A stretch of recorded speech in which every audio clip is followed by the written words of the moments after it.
You're listening to Rookie Pirate Radio, the official anime and manga podcast for InBetweenDrafts.com.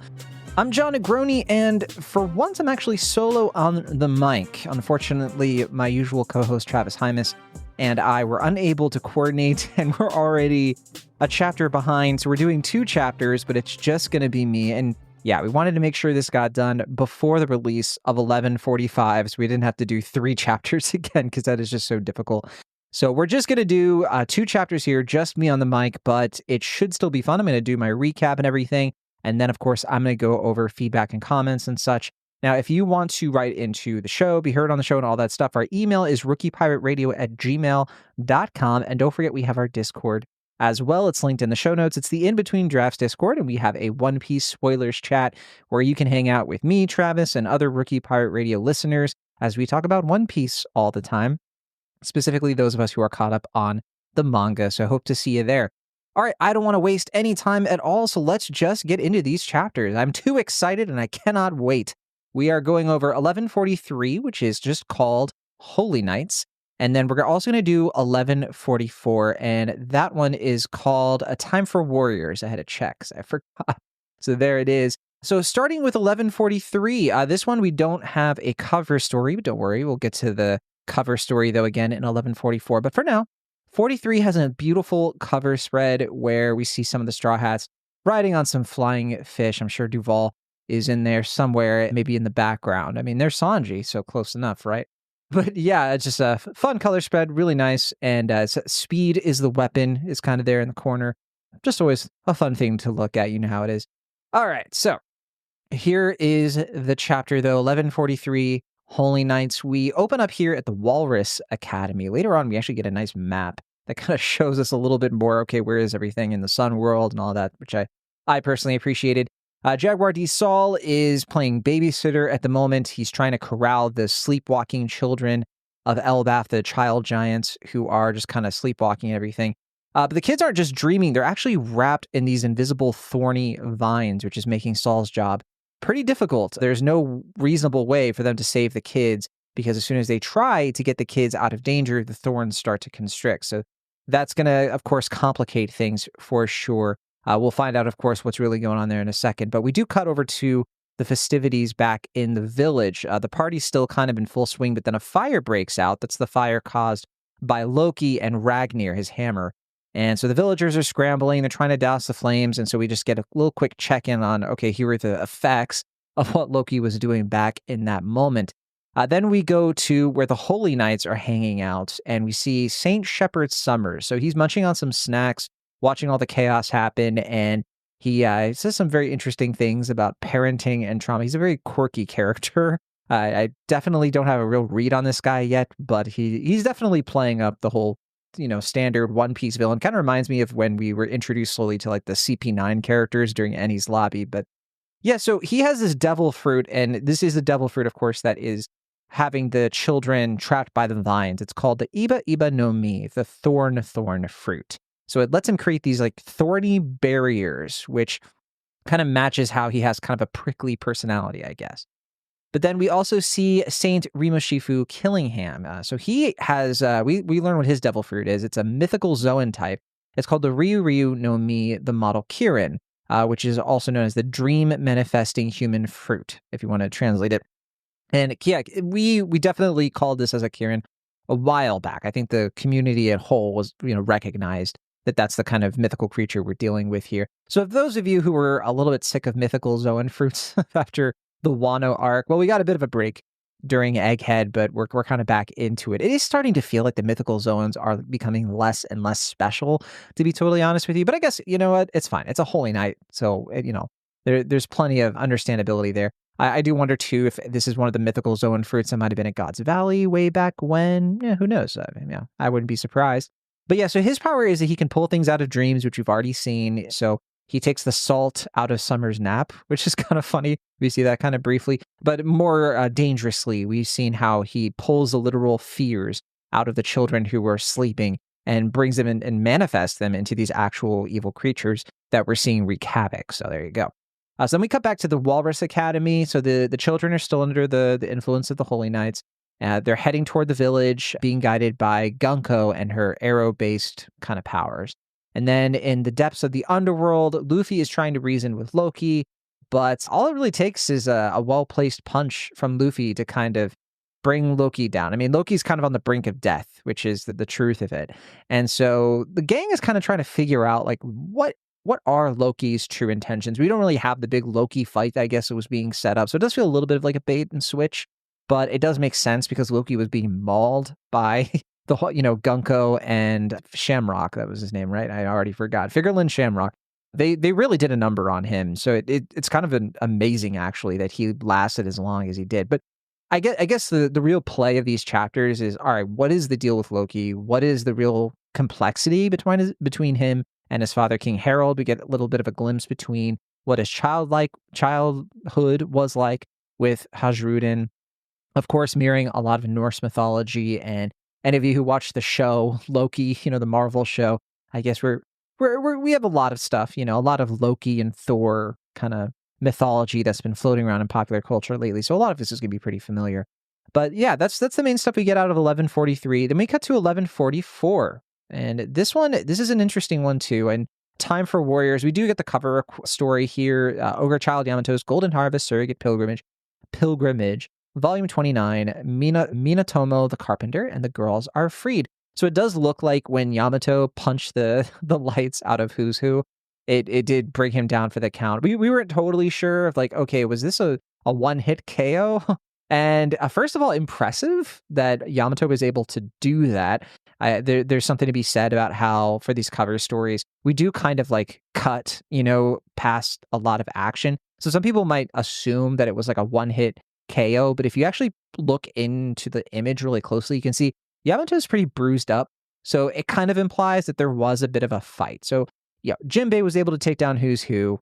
Totally makes sense that Yamato would be able to as well, especially because, Who's Who doesn't have the same will that he had back during the raid. He was kind of I think, more the top of his game. And One Piece power logic typically is, like, if you lose a big fight, it doesn't necessarily mean you become stronger. It means that your will could be broken.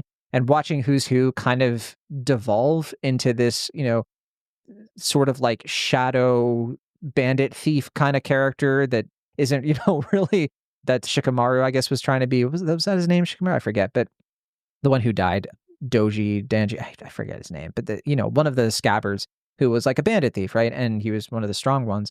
And yeah, I think Yamato clearly, has not lost their will. They are at the top of their power. So I think that, sure, probably a skirmish, but Yamato was probably able to pull this one out without even, using their devil fruit. Quite honestly, probably just managed to use Thunder Bagua a few times, and Who's Who just kind of was like, all right, I can't. Especially because Yamato was able to attack them like out of nowhere. So that sucker punch probably did a lot of damage on its own. But anyway, point is, the cover story looks like it's starting to maybe near its maybe this is the climax, the resolution. We'll see, because there still is a lot to be said of, like, Yamato traveling around. How many, chapters or volumes are we going to have for this? I guess we'll find out. I mean, I'm not done with it yet. I feel like not that much has happened, really. I assume that in the next one, we'll find out what's going to happen with Page 1 and Ulti. And of course, Travis Hymas always likes to say that he would love to see this be our pathway to Yamato, like Odin, starting to have retainers. And Yamato's retainers could involve, of course, Otama, who's already there, and Shinobu could be, or I guess Shinobu's already a retainer for our resident shogun, Momonosuke. But in terms of Yamato, I guess that they could have, Page 1, Ulti, Otama, maybe a few other friends, who knows.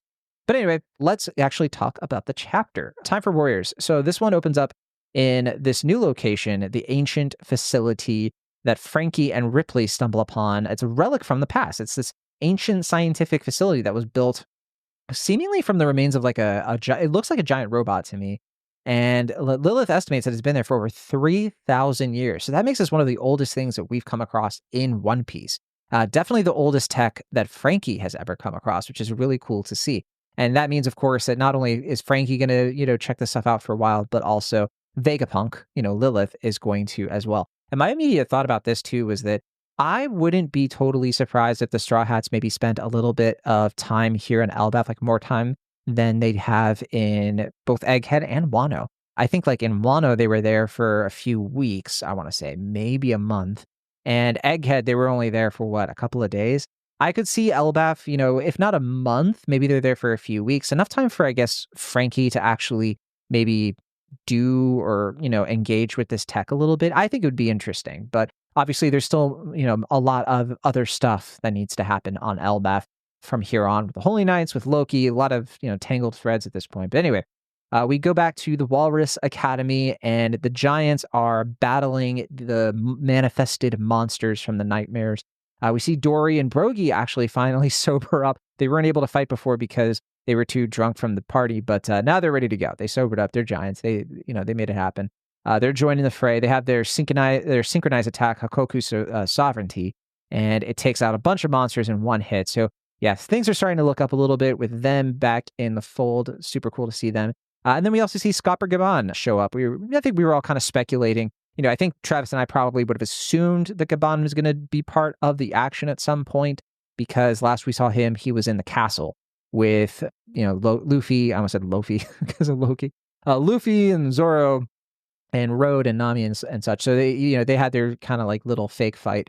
But Scott Gaban is here, the former Roger, third in command, and he's got a bottle in one hand and an axe in the other, which is great. So I do think that him joining the fight is going to make things a lot more interesting. I think it's going to make things a lot more challenging for the Holy Knights, and it gives us a reason maybe to not assume that Luffy and Zoro and Sanji, like the Straw Hat heavy hitters, Jinbei, they don't necessarily need to join the fray just yet, or maybe at all. Maybe we never see Luffy. Maybe Luffy is going to be with Loki for a while, and this is going to be a fight that is kind of handled by other characters. Who knows? But for now, here comes Gaban. And elsewhere on Elbaf, we see the rest of the Straw Hats. We see Nami, Usopp, Brook, Jinbei. They are going on their own mission to try to figure out, okay, where are the intruders? How are they causing all of this ruckus? And then they're joined by Colin, who apparently has, and Colin, remember, is Scott Gaban's son. He's actually the captain of his own vessel, the Colin Pirates. Reminds me a bit, of Usopp a little bit, and don't forget, this is the character that we saw a long, long time ago during the Egghead arc when, Shanks was leaving Elbaf right before he, eradicated Kid's crew. But Colin was the young giant who was trying to go with Shanks on his, journey to find the One Piece, to claim the One Piece and all that. So here he is now, kind of pulling an Usopp by having his own little captain crew. And I'm a little worried about Colin. I'm worried that he's going to get in some trouble here, maybe get a little bit hurt. But he's teaming up with some Straw Hats, and they're going to have their own kind of little, part of the fun. I think it will be interesting to see them square up and join in the fight against the Holy Knights as well, especially because we do see Gunko. Apparently, Gunko's favorite song is New World, which is a Brook song. So we might see Brook kind of coming across Gunko here. And Gunko is so interesting to me. Definitely the most interesting new character. I'd say it's between Gunko and Loki. I think they're the two most interesting new characters of this arc to me so far, which is great because, I think that one is a villain, an antagonist, and the other is Gunko. I'm joking, of course. But Loki and Gunko both seem like antagonistic characters who have some complexity to them. And Gunko in particular has been ruthless, clearly does not seem to be an actual celestial dragon, but could have a more checkered past. There's so many interesting things that could be going on there. And I'm just, chomping at the bit myself to figure out what is the deal with Gunko and what is the deal with Loki, quite honestly. I think we've been saying, honestly, since the jump, what if Loki is going to end up being an ally of some sort? It would make a lot of sense. Luffy seems to have a read on Loki that is very much a Luffy thing, where he sees the good, or he sees the, not even good, but he just sort of sees like, oh, this person is, I think, like someone I can relate with, someone that I can respect, someone that maybe they have a dream that I want to see happen. I feel like Luffy is feeling an affinity with Loki that is really interesting to me. It's different from, because we've been talking about how with Luffy being like Joy Boy or Sun God and all this stuff, but Loki being the other side of that coin, there's been a lot of discussion around how does that relate to Blackbeard, because Blackbeard seems to be the other side of Luffy's coin as well, right? If Luffy's the sun god, he's like the moon god or whatever it is, doesn't sleep and all that. And, they immediately are antagonistic almost because they have so much in common. But then with Loki, it's like a different thing. And so I wonder, if what kind of relationship that's going to be like, especially because we spend so much time with Luffy and Bonnie in the last arc, and Bonnie was kind of also like this inheritor almost of Luffy's will at a certain point, be also kind of taking on the form of Nika, right? So there's a lot of just interesting stuff going on here that I can't quite make heads or tails of myself. And that's a pun intended because of the coin metaphor I was using. But anyway, the chapter finishes up at the Walrus Academy. Saul is still trying to protect the children from the Knight's influence, but he's interrupted by an attack from Fenrir monster. And yeah, I mean, the chapter kind of ends on this note of, all right, here is Scopper Gaban. That's how it actually ends. Then we see the Great Eric, and it's going to be, as big of a fight as you can imagine. Yeah, Dory, Brogy, Gaban, maybe the Colin Pirates. Who knows? Who knows? It's a bit of it's Warland Elbaf is back, is what I'm trying to say. So yeah, I guess my overall thoughts on this chapter, on these two chapters, I like them because it is, even though it's more setup, there is a lot of action in the middle of it. So it's not like we're just getting lore and exposition. We kind of needed to maybe escalate things and kind of advance the plot a little bit. And these chapters do that. Now, are we getting a lot of revelations? Not yet. We're still kind of like we're getting revelations in fits and starts. We're learning a little bit more about the Holy Knights. And to me, so far, they don't feel like big threats yet, which is a little concerning. I feel like, okay, they seem threatening, like they seem like they could be tough to beat, but I mean, we have so many heavy hitters in Elbaf right now, and Loki doesn't seem like, he's not really a threat anymore at this point because he's on death's door. They're saying that it could take him a few days to come back and recover. So to me, it's like, all right, is this really going to be like this big epic arc? Maybe not yet. I don't know. Maybe the Holy Knights are going to surprise us and be way more trouble than we thought. I guess part of the reason some of that tension is being lost for me is because we don't have Shamrock here anymore, and that feels like such a missed opportunity because, I mean, seriously, to me, that just seems like the right kind of character to throw into this mess to really make it feel like, uh-oh, things are getting real. Especially after coming off of Egghead, which literally had the Gorosei scoring off against Luffy. And so we had these like massive stakes. And so Elbaf does feel a little bit like, again, it feels a little bit like Zoe. It feels a little bit like Punk Hazard, like these kind of filler chapters almost. Not filler, you know what I mean? But the more like stopgap chapters where it's like, yeah, we're kind of progressing things. But to me, Elbaf was never supposed to be that. Elbaf was always built up to be another Wano. So it's kind of strange that so far it doesn't feel like Wano at all. Because Wano had Kaido. It had this like clear goal, this insurmountable goal. Now, we don't have to have that in every single arc, right? But for me, I think the opportunity for Elbaf is like, all right, well, it's not going to be a Wano. That's fine. I don't want it to necessarily be this kind of like mega arc with one, I don't want to do that again.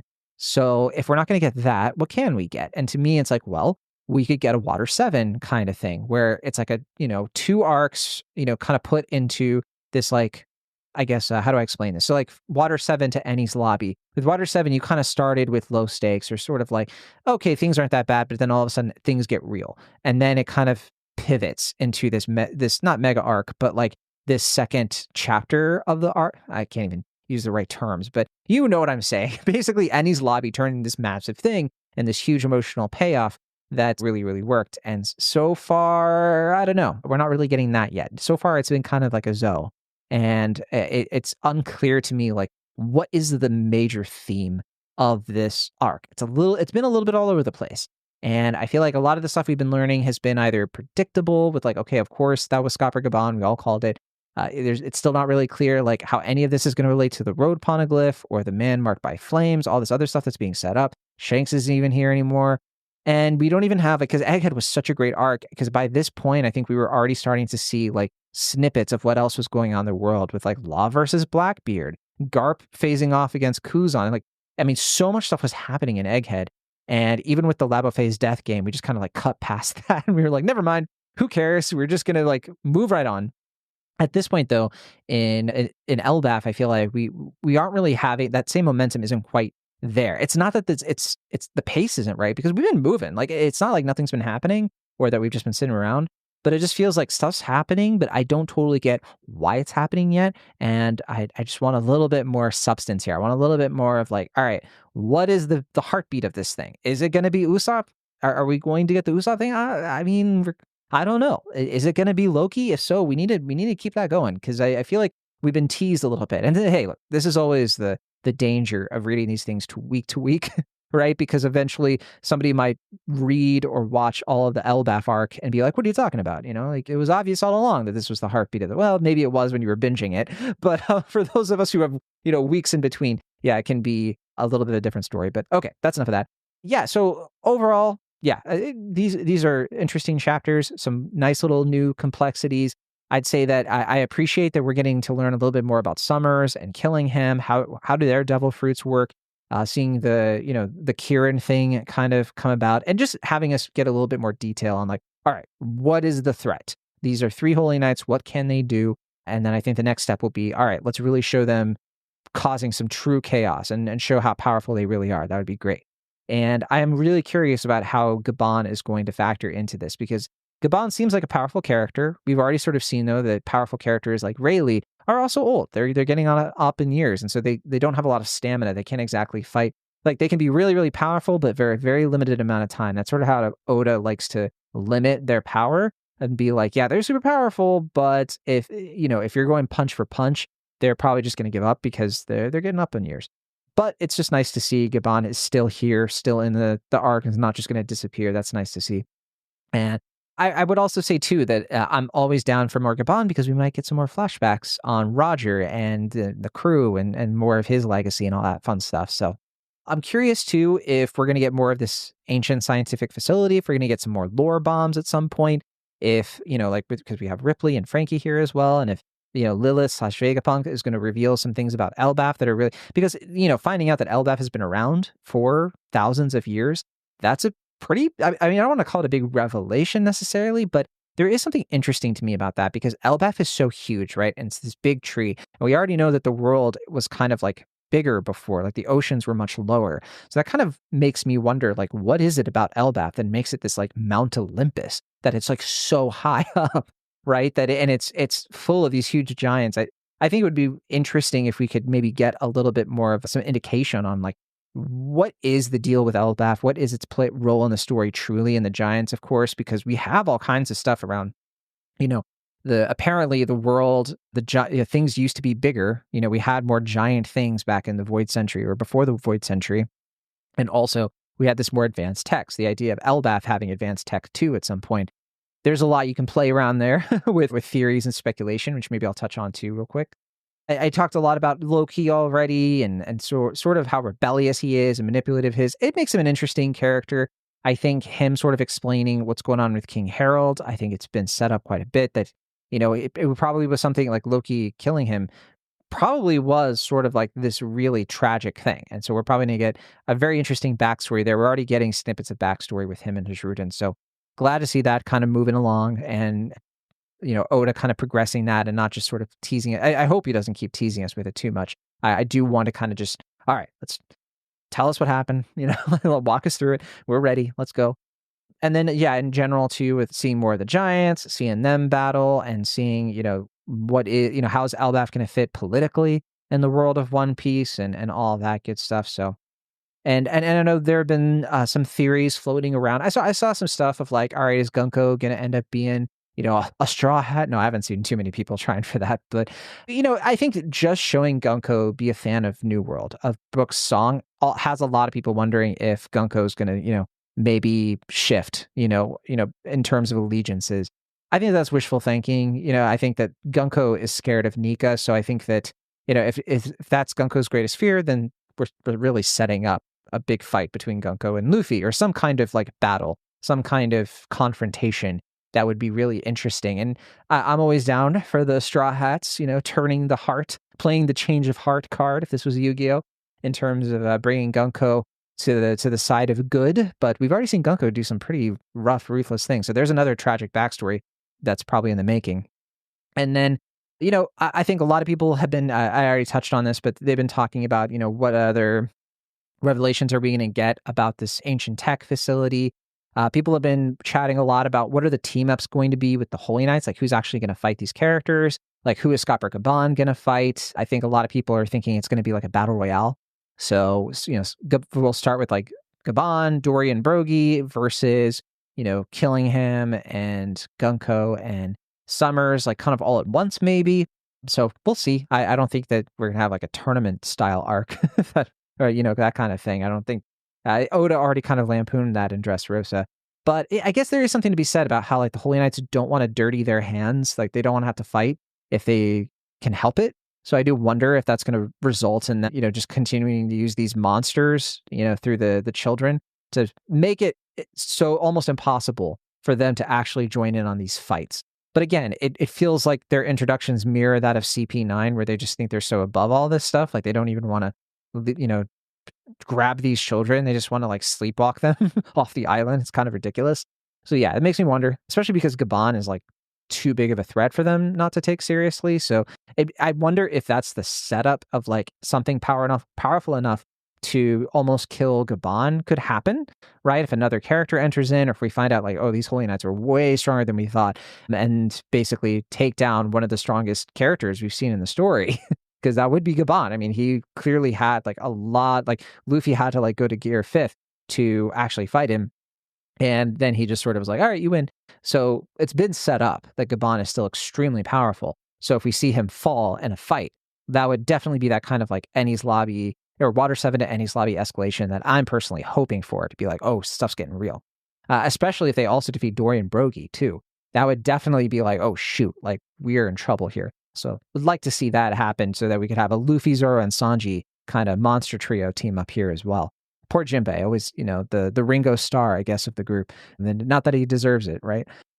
So yeah, I think that was like the main stuff. I think I did see some chatter about like what's going to happen with Colin, if Colin's going to get into the fight, because there's already been some setting up of his conflict, of him being a giant who actually wants to fight and maybe having like a reckoning, facing his fears, or like, or finding out that he is more afraid than he thought.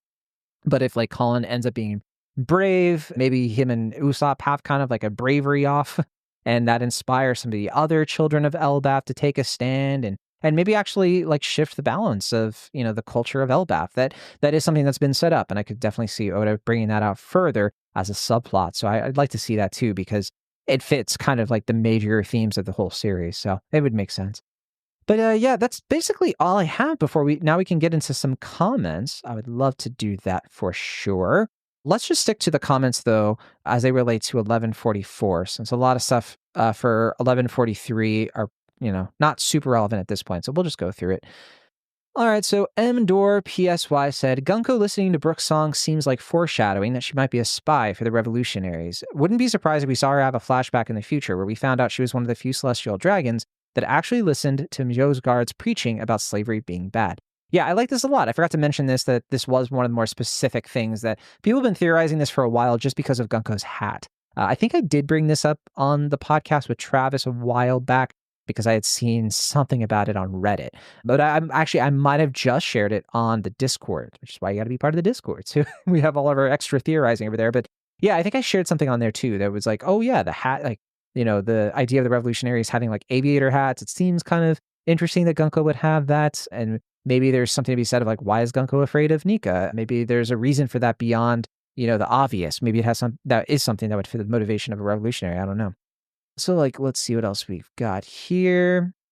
Pikeman wrote, looking forward to when the God Knights get found. They deserve whatever beating they're going to receive. I think that before that would happen, I think that they'd have to be set up to be even more despicable than we've seen them so far. We've seen them be pretty bad. I mean, kidnapping kids. Nami gets pretty incensed, obviously, over this. I think that, though, that it's typically Oda's style to really amp up the anger, even further. I think I wouldn't be surprised at all if we saw even more kind of like, oh my gosh, these people are terrible, horrific, horrible. And then, Luffy, Sanji, and Zoro show up and beat him up. All that fun stuff. Okay. Let's see here. Yeah, Blue Kerbo wrote, the Straw Hats haven't actually helped yet. It's about time they step in. Yeah, I think that is coming at a certain point. Luminoi Gaming wrote, Gunko is a Brook fan. LOL. Summers is truly despicable. Wow, I know he's a celestial dragon and whatnot, but wow. Also, Gaban with Dory and Brogy, maybe things aren't so cooked after all. Again, though, if they take them down, that could be a huge escalation. And honestly, I get it. Like, I'm seeing a lot of stuff of like, oh yeah, Summers is so terrible. I honestly, I think it's going to get worse. I think that we're going to see them be even worse than that, which is kind of crazy. Soul Thievery wrote, Giants and Straw Hats don't know they will be facing Celestial Knights. On the other hand, I'm not sure if the the Straw Hats are there. I forget if they know that. I think it's possible that they know that, and if not, they're going to be aware of that pretty soon. I wonder if that would actually affect though any of their decision making at this point. So I wouldn't. Yeah, maybe we'll see that in the next chapter of them being like, "Oh, the Straw Hats are here." Oh, yeah, or maybe they'll just be like, "Who cares?" Snicker Snack wrote, Gunko being a Brook fan is a laugh. Looks like that Elbaf tree is like O'Hara's, but for science instead. Ooh, that's a good point. It might be from the first world. I wonder where the giant mom daydream is and how it is wrecking havoc. LOL. I would think hockey can undo or rip off the thorns since it's a devil fruit power. Yeah, that's interesting, but I don't think Saul has that powerful of hockey.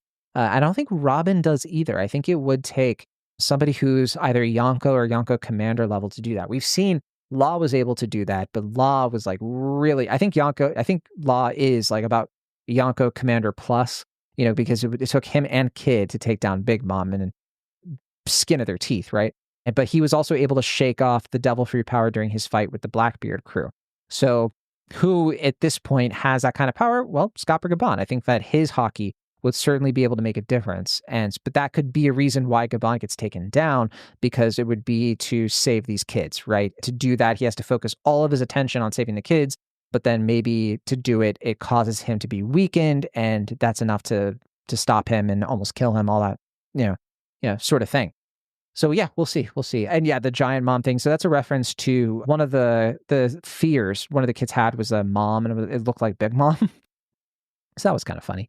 Yeah, and also the whole thing of like the first world. I forgot about the mural that Frankie was looking at. Let's not forget that was part of, we had the whole thing of like the first world was this, and then it died and all that. That's still part of the big revelations that we're getting, so we should not discount that quite yet. Ignitia wrote, oh man, can't believe I forgot that one of Brook's songs during the time skip was titled New World. Despite the similar names, Uta's song is actually different from Brook's. Brook's song is named after the second half of the Grand Line and is written in English. Uta's song is titled Shinjidai, which literally means New Genesis. Yeah, that's a good distinction to make, and I do think that it's a correct one. Because again, Uta isn't really canon, or it's kind of like soft canon. So yeah, the default notion is that we're talking about Brook's song, and the katakana, to their credit, actually is the same there. It is not the hero, of Shinjidai. All right, so then Heroes Who Anime said, looks like we're getting into the heat of the fight. Which of the Straw Hats will reach the God's Knights first? I think that's going to be Nami, Usopp, and Brook. I think that those are the characters that are going. I think them and Colin are going to come into contact with the God's Knights, or at least some of these monsters, very, very soon. Cypher J wrote, great chapter, let the battle begin. I think Minatomo is the one person who can repair Noah in time. My question that isn't quite clear yet is, do the nightmare monsters just keep getting recreated once destroyed? That's a great question. Yeah, we haven't seen an indication of that yet. I wouldn't be surprised if even if we don't find out now or soon, it could be that we find out by the time we get to the anime, and they might use that as like some kind of extra filler stuff to kind of show more of what these nightmare monsters can do. And I like calling them nightmare monsters. That's a little bit easier. It rolls off the tongue better.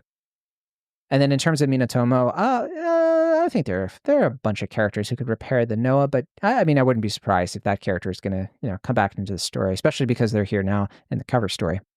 Adams K0 wrote, oh, dang, is this the robot that was/will be on the mural, or used to at least fix Emmett? Oh, yeah, that's a good point. I think Emmett's done, though. I think Emmett's donezo, unfortunately. Black Knight Halbert 42 wrote, awesome Miyazaki energy with the big lab. Oh, yeah, glad they mentioned Miyazaki. Always love to see it. Looks like the giant warrior skull from the beginning of Nausicaa of the Valley of the Wind. Weird fungus growths around it evoke the toxic jungle, too. Lots of people were disappointed Frankie didn't have much interaction with Vegapunk and Egghead. Wonder if Oda put this ancient lab here specifically to rectify that. Yes, exactly my thinking. Saul, Dory, and Brogy being such big parts of this arc is such a joy. Saul was a flashback character, and Dory and Brogy were practically ancient history. Their debut spotlight was so long ago. Them getting to show off against the powers of endgame villains like the Holy Knights is such a treat, agreed. The Knights are clearly no joke, but it's interesting the good guys are hunting them down instead of the reverse. Ooh, yeah, that's a good point. Especially since Gaban is involved, and if Shamrock really left, if they get jumped by the Giants, Gaban and the Straw Hats at once, they could just be cooked. Not to mention, if Loki comes looking for his get back, I think Loki is cooked right now. I think that Loki's out of the picture for a while. At least that's what Oda is really establishing. Gunko bobbing her head along to music while her ability is torturing these kids is such a perfect encapsulation of how I see people who want her redeemed. Just shutting out all the screams of kids she's forced to walk into a inferno. Yeah, that is the troubling thing of like, all right, if Gunko's redeemable, how could Gunko be redeemable? Because she's letting this terrible thing happen. Yeah, it's a tough square to peg or circle to peg. I don't know. I don't know how to use that phrase. Let's see. I think that's just about it. Oh yeah, Black Knight Halberd 42 had one more comment here. Brook, upon finding out a world noble liked his music, was inspired to write his world's equivalent of the dead Kennedy's Nazi punks F off. Love it. And I forgot to mention too the Miyazaki thing that they mentioned as well. It's nice to see too because Oda is just, such a true artist, and like it's been difficult seeing all the, for me, like seeing the Studio Ghibli stuff like being evoked and like all the AI, thing, and Miyazaki being like, please stop. Right, but then we have One Piece, and we have Eiichiro Oda just beautifully bringing this art together in both the color spread and the manga itself. You love to see it. You love to see it. All right, so that'll do it for this week's episode of Rookie Pirate Radio. It's a little tricky to do it solo, but hopefully you enjoyed this anyway, and a lot shorter, of course, because it's just me. So hopefully Travis liked these chapters. I'll have to grill him later, but we miss you, Travis. Can't wait to see you when we do talk about 1145. Let's make it happen. But for now, that's it from me. Thanks so much for listening. We'll sail with y'all next time.